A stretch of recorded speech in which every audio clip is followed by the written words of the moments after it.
नमस्कार, जय श्री कृष्ण, जय सिया राम। पिछले वीडियो में हमने श्रीमद् भगवद गीता के दूसरे अध्याय के 54वें एवं 55वें श्लोक पर बात की थी, जिसमें अर्जुन कृष्ण से पूछते हैं कि स्थित प्रज्ञ मनुष्य के क्या लक्षण हैं, अर्थात एक साधु, एक मुनि के क्या लक्षण होते हैं। कुछ लक्षण भगवान ने बताए थे और इसी के आगे कुछ और लक्षण भगवान बताते हैं कई अन्य श्लोकों में।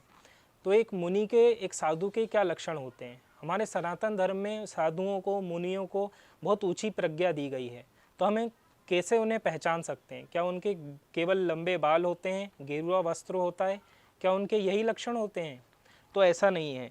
आगे भगवान कुछ और लक्षण उनके बताते हैं, जिसमें भगवान कहते हैं, दुखेषु अनुद्विग्न मनाः सुखेषु विगत स्पृहाः वितराग भय क्रोधः स्थित धीर मुनिरुच्यते। जो त्रैत्रापों के होने पर भी मन में विचलित नहीं होता अथवा सुख में प्रसन्न नहीं होता और जो आसक्ति, भय तथा क्रोध से मुक्त है, वह स्थिर मन वाला मुनि कहलाता है। तो जो भी त्रैत्रापों के होने से विचलित नहीं होता है, सुख में प्रसन्न नहीं होता है, दुख में दुखी नहीं होता है और भय तथा क्रोध से मुक्त है, वह मुनि है।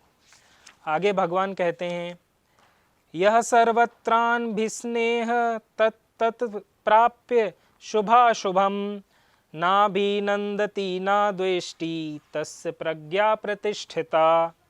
इस भौतिक जगत में जो व्यक्ति ना तो शुभ की प्राप्ति से हर्षित होता है और ना अशुभ के प्राप्त होने पर उससे घृणा करता है, वह पूर्ण ज्ञान में स्थिर है।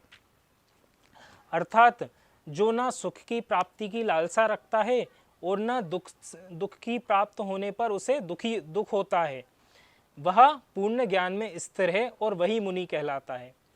तो जो ऐसा व्यक्ति है जो पूर्ण ज्ञान में स्थिर है, तो वह किसी भी वस्त्र में हो, केवल उसकी यही लक्षण नहीं है कि केवल गेरुआ वस्त्र हो, बाल बड़े हों।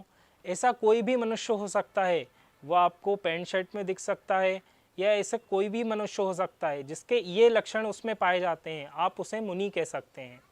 ऐसे ये एक स्थित प्रज्ञ मनुष्य के लक्षण होते हैं। तो आगे भगवान और भी लक्षण बताते हैं, तो आगे के श्लोक में उन पर भी हम बात करेंगे। तब तक के लिए धन्यवाद।